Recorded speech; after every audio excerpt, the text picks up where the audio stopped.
I'm not one to go to the doctor. In fact, I'd gone 14 years without seeing one. The last time was back when I was in college.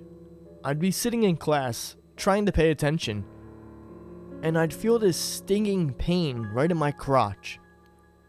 It took everything I had to keep from digging in right there in front of everyone. Then I'd get back to my dorm room, and I would dig in. It got to the point where I couldn't pretend that there wasn't anything wrong. So I went to the clinic on campus. The female doctor there put her on her plastic gloves, pinched my shrunken, embarrassed penis gently with 2 fingers, and lifted to have a look under it. "You have scabies," she said. Other than that, though, I've had good luck. Things go wrong with my body, especially as I get older. But so far, they have resolved themselves. At least in the short term. And in the long term, I know what the doctor will say.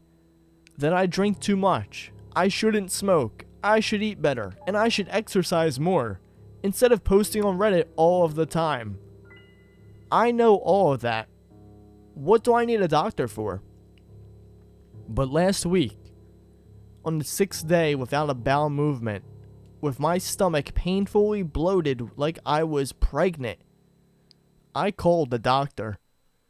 The experience was every bit as humiliating as I had dreaded, and every bit as necessary as I had deemed. They found an ancient scroll jammed up my ass. Those who have opted to read this post, and are still reading, are probably wondering a few basic things. How did that scroll get in that particular place? And what was written on it? As to the first question, I am all but certain that Melinda, if that's her real name, put it there. At 36, I am a lifelong bachelor. I've always planned on starting a family and being 100% committed to them. But there are a lot of different women out there, and I want to get to know as many as I can before I settle down. I'm very upfront about this too. At any rate, I found Melinda through Tinder, which is a godsend for horny people. She had a very mysterious profile and was very attractive in a very different way. I'm not sure how to explain it. She was attractive almost in an unsettling way, if that makes sense. With long black jet hair which covered most of her heavily made up face. I had wanted something different, and I found it. We didn't bother to meet up for lunch or anything. She invited me straight to her house for sex. She had set up a bunch of candles in a circle on the living room floor, and wanted to go at it right there on the circular rug. I tried to take a look around her place, but it was pitch dark, other than the faint glow of the candles. Then she skipped out of her dark robe, and that was it. We got to it. She was good. Like, really good. And everything was fantastic. And then she put something in my ass. I'm not going to lie. It felt good. So good that I, finished up in an instant. "It's time for you to go," she said. That honestly hurt a little. But I'm a big boy, so I put on my big boy pants and left. At the time, I thought that she had just put a candle in there and pulled it right out. That's what I imagine it felt like. Now I'm thinking it was her that shoved the scroll up into my rectum. I can't get in touch with her. Her Tinder account is gone. I went to the house where we had sex. It is completely empty. On the contents of the scroll, it is written in Latin. I was quite the whiz at Latin when I was in college, but have grown rusty since.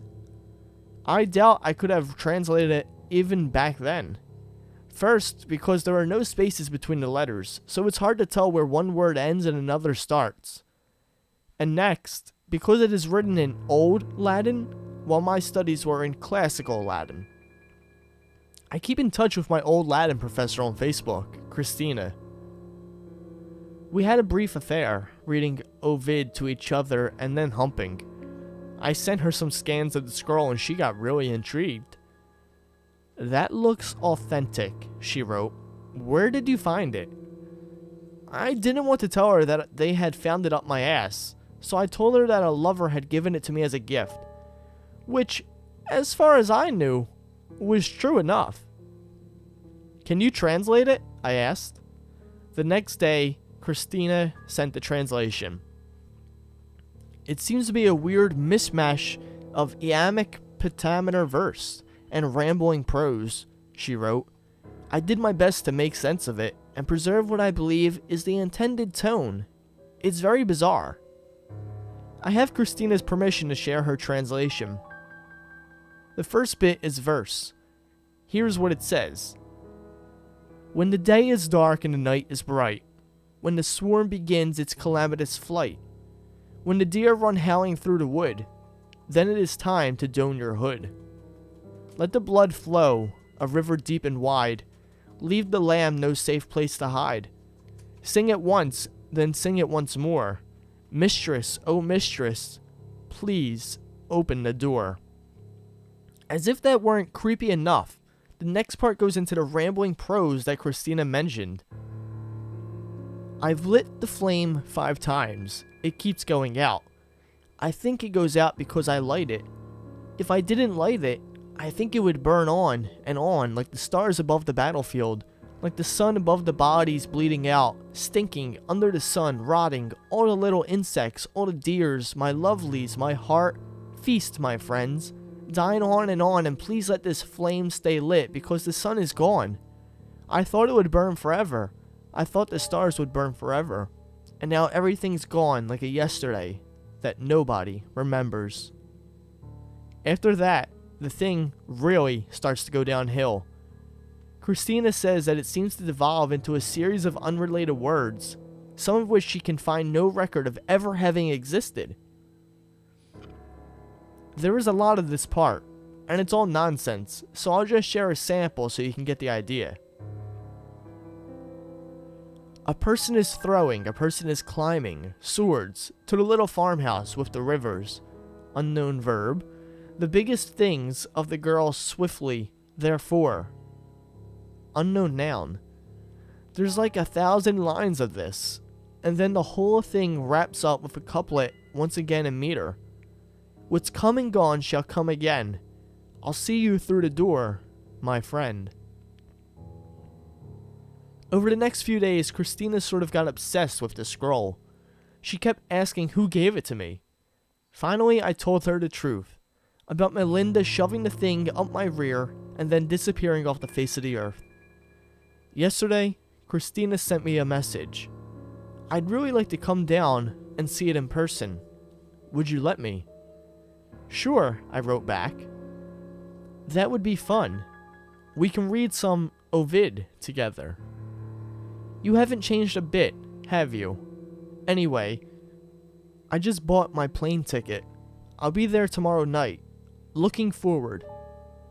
And that's what I'm doing now. Looking forward to Christina's arrival. Her flight landed about an hour ago. I offered to pick her up, but she insisted on renting a car. She said she had a stop to make first. Oh damn. It started raining again. It rained all day, and then all at once it cleared up to reveal the brightest moon I have seen in a while. I was hoping to sit on the porch and look at it with Christina, but I guess that's out. Maybe that's for the best. I heard something howling in the woods earlier, and it didn't sound like coyotes. Wolves? Will they wander up to a house and attack a human? I better look that up. Ha! I'm really rambling now. Alright, I'll stop and just post this. If we find out anything more about the scroll, I'll post an update. Hey, alright. Christina's here. I can see her through the window. God, she's still gorgeous, even under the hood of that giant parka. Oh no. The porch light just blew out. Wait. Why am I still sitting here typing this? Okay. I better go open the door. Here I go now. Going to open the door.